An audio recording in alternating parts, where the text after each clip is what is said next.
Soalan daripada bakal penyimpan emas. I tak dibesarkan dengan mom or family yang pakai emas besar-besar. Family I memang orang susah. Parents I pun tak manage simpan duit sebab nak besarkan anak-anak. Tapi kesusahan itu yang mengajar I dan adik-adik I supaya menabung. Bagus. And bila kahwin pun, husband memang hobi dia menyimpan duit. I shopping je dia majuk. Last I create hobi shopping emas. So my husband tak merajuk dah. Bagus.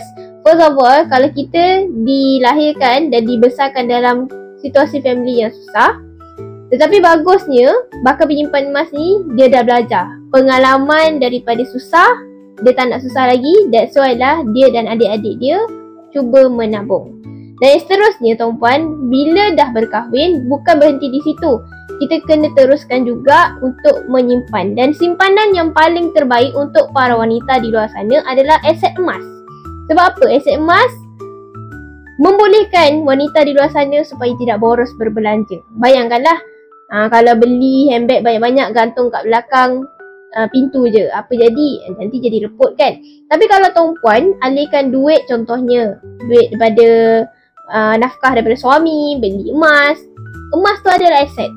Dan aset emas tuan-puan tu, kalau lah contohnya husband susah satu hari nanti, tuan-puan nak tak nak mesti tuan-puan akan relakan juga emas tersebut untuk dijual ataupun dipajak. Dah banyak dah kes-kes macam tu. Malah ada yang suami marah isteri, kenapa beli emas banyak-banyak? Tapi end upnya pada musim PKP ramai yang meminta pertolongan daripada isteri untuk pergi pajak ataupun jual emas untuk kelangsungan hidup keluarga. So itulah dia kelebihan simpanan emas. Tak apa kalau kita susah, tak apa kalau kita lahir daripada keluarga yang susah. Tapi kesusahan tu jadikan pengajaran, belajar menabung.